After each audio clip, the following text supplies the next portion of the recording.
I feel like I'm breathing through a thin straw. A cloud of burning spices emanating from the back of the restaurant is not helping matters. For the first time in my career as an eater and drinker, I'm really afraid I've lost it. The sun is really strong in this part of the world, too, you know, because we're so close to the equator. It's like a whole different sun. Nimal is a good guide for Colombo. So when I was working on my cookbook here last year, he actually introduced me to a lot of little places like this, which I would never have known about. I'm struggling mightily to feign interest here. Not that what Skiz is saying isn't interesting, I just feel like I'm dying. But this is presumably a food show, and at least it's just gonna be an egg. I should be able to handle that. What the Yeah, these are all the condiments for the hoppers. These are condiments? Condiments are like ketchup and mustard, chilies maybe. These are major bowls of meat and spiced vegetables. Actually, this is actually a light meal. Usually rice is the heavy meal. You know? Really? A typical meal here, it turns out, includes a main dish, as well as a host of curries and sambols to enhance, flavor, and extend the starchy base. This is called seeni sambol. It's actually got onion, chili, tamarind, and a little bit of sugar. This is the coconut sambol, chicken curry. And this is called lunamirs. This is pretty spicy. This is just onion and chili. Ordinarily, exactly what I love, but I'm really beginning to worry. I have zero appetite for anything. You want to start with a regular one, Tony, or are you going to wait for an egg? I want to see how the whole egg thing kind of works. The hopper, a wafer-thin, cup-shaped pancake made from a fermented batter of rice flour, coconut milk, and a dash of palm wine. Coddle an egg in the center, and you're ready to roll. Oh, that looks really good. There we go. All right, and then how do I eat this? Pick it up like a boat? And... You can eat it however you want. I mean, you know, you can break it apart, you can put the stuff inside and just roll it up. And how's the spice factor for you? Spice factor is good. Yeah, I like the spices here. I like that. And it is good, but I'm still feeling wrong. As much as I want to explore the city more, I'm not feeling it at all. I'm thinking more about shade and a cool drink more than anything. It's hot, relentlessly hot. 3 showers a day hot, 3 changes of clothes hot. I feel swollen, bloated, queasy, and exhausted, utterly beaten down by the heat.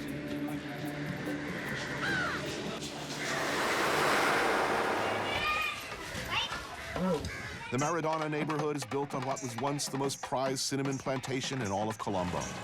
Nowadays, like much of town, it's hectic and congested.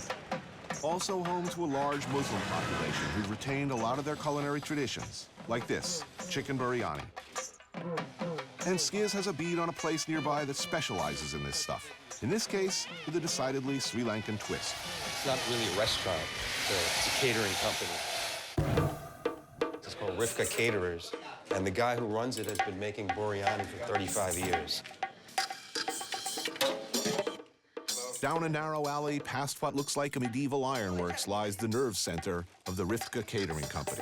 They cater for hotels and for Muslim weddings. For like parties at hotels. Right. You saw the size of the pots in there. Yeah. But they're also packing like lunches to go, I see. Inside this fairly primitive-looking utilitarian cooking space, spices, leeks, and vegetables simmer inside an enormous pot. And these are just the condiments. These are typical Sri Lankan dishes. This is the mixed pickle achara. It's got capsicum, onions, peppers, curry leaves, and it's in a date paste. Haven't seen that before. This is the liver, peas, and cashew curry. That's new also. And that's the Maldive fish. This is the Maldive fish. Just ground up, little oil maybe. Yeah. This barrage of condiments is a collision of intense flavors meant to further enhance the biryani. Nice. Hope you're hungry, Tony. I am now. Dig in. Oh, yeah, it's delicious. Moist, spicy, and good. A labor-intensive meal to prepare, this is different from the versions I've tried before. Parboiled, short-grain white samba rice put in vat with raw chicken and spices, seal with dough, and cook low and slow for hours. When they cook the biryani, they layer the spices. They don't even measure. The guy was taking like a handful of cumin, handful of coriander, pretty much everything in there. There's a lot going on. The secret ingredient, biryani masala, an aromatic mixture of Sri Lanka's most famous spices. Try a little. What do you taste in there? Clove. Clove, cardamom, chili powder, cinnamon, nutmeg, and star anise. There's so many flavors in here, it's crazy. Basically, you know, biryani is a Indian dish, and they've adapted it to the Sri Lankan palate. You know, and that's just in the biryani itself. That's just in the biryani itself. That's why. Then you start adding in the condiments, and you're getting really some complex combinations going on. That's something I kind of wasn't getting when I first got here. Was how can you take all of these different complex flavors? So you put them all on your plate like an artist's palette. Then you mash them all together. I'm thinking that's kind of wrong. Now I'm getting it though. The food, like the city and the heat, never seem to let up. We're gonna be ready for a nap after this. Another hot day in Sri Lanka. The crows, the guns, the heat. At this point, my brain is cooked and shriveled like a dried apricot. I'm desperate for a reprieve.